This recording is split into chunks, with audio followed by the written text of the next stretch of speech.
Mesdames et messieurs, bonsoir. Bienvenue dans cette nouvelle édition du Café Fiscal. Je suis Stéphane Tachimnobissi. Dans la plupart des temps, la notion d'usufruitier est employée à tort et à travers. Il faut savoir que l'usufruitier peut être interprété de plusieurs façons. Premièrement, je peux décider de transférer mon patrimoine à un enfant et transférer la propriété de mon patrimoine à un enfant. Mais je demeure, si c'est par exemple une maison, mais je demeure dans la maison en tant que locataire. C'était ma maison, j'ai transféré de manière gratuite à un enfant et je reste à la maison comme locataire. Dans ce cas, après le transfert du patrimoine à un tiers, je deviens l'usufruitier. Ça, c'est le premier cas. Devenir usufruitier parce qu'on a transféré la propriété à un tiers. On peut être aussi usufruitier, pas dans le cadre du transfert, en étant par exemple locataire d'un bien immobilier. Si je suis locataire d'un bien immobilier qui n'est pas ma propriété, je suis aussi usufruitier. Quels sont les droits réservés à un usufruitier?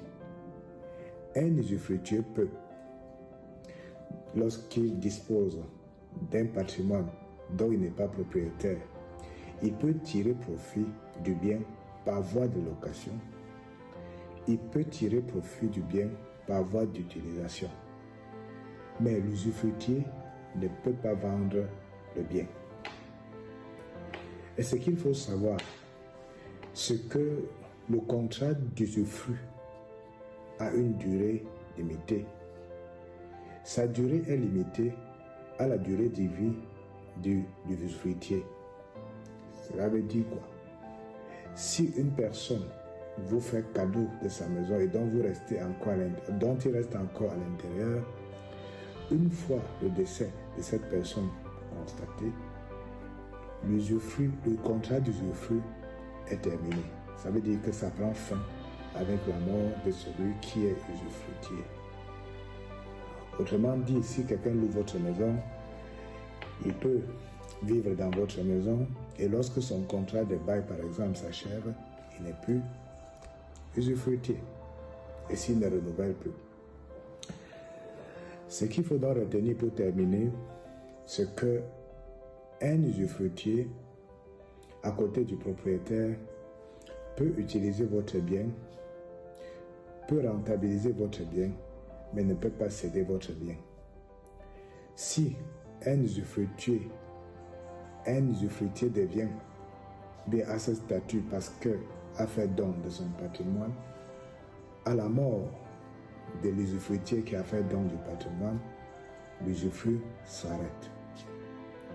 Si c'est l'inverse, c'est-à-dire un propriétaire qui a un locataire, le contrat d'usufruit s'achève avec la fin du contrat de location. Pour éviter toute confusion, chaque fois que vous êtes dans vos démarches avec les différentes parties prenantes, vous pouvez toujours demander notre attention pour qu'on essaie d'étudier les différentes possibilités et surtout parce que pour chaque cas, il y a les implications fiscales. Pour tous ceux qui sont dans une logique de don de leur patrimoine, sachez que vous devez payer l'impôt sur cette opération. Veuillez nous contacter afin qu'on essaie de déterminer la valeur de l'usufruit pendant la période concernée.